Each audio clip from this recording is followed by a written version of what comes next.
नमस्कार शेतकरी मित्रांनो, कृषी विश्वविज्ञान या यूट्यूब चॅनलमध्ये आपलं सर्वांचं स्वागत आहे। आज आपण मुगाकडे आलेलो आहोत। मुगाच्या प्लॉटमध्ये हे बघा, मुगाची वाढ आणि फुले पण भरपूर झालेली आहेत आणि आता या 8 दिवसामध्ये याला शेंगा पण भरपूर लागलेल्या आहेत। हे आपण बघू शकतो, शेंगा पण आहेत आणि साईज पण चांगली आहे।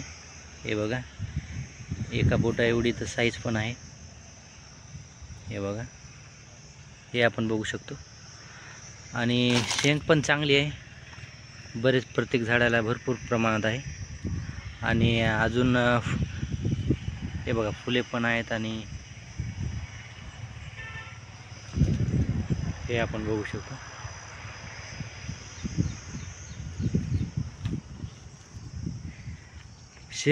शेंग पण चांगली भरलेली आहे। हे बघा,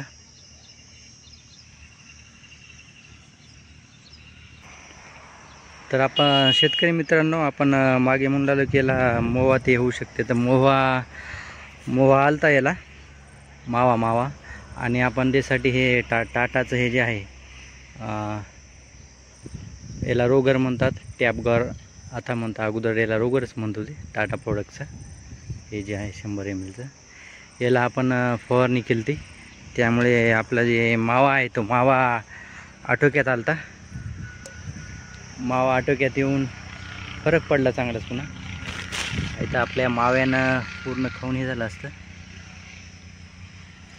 आणि याच्यामध्येच मूग फिरताना याच्यामध्ये तीळ पण टाकलेला आहे। हे आपण बघू शकतो, तीळ पण आहे याच्यामध्ये।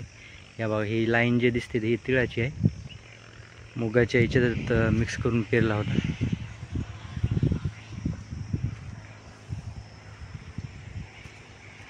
हे आपण बघू शकतो, या लाईनला पूर्ण तीळ आहे।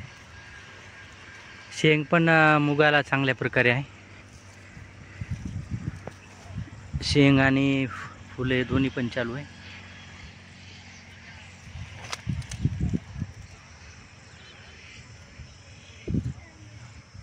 बघ, हे आपण बघू शकतो परागीभवन होत आहे।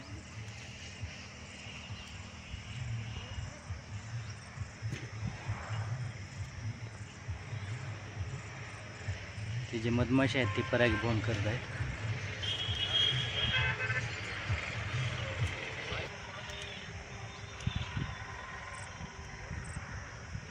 तर शेतकरी मित्रांनो, पुन्हा असंच आपण नवीन माहितीसाठी पुन्हा भेटू आपण पुढे व्हिडिओमध्ये।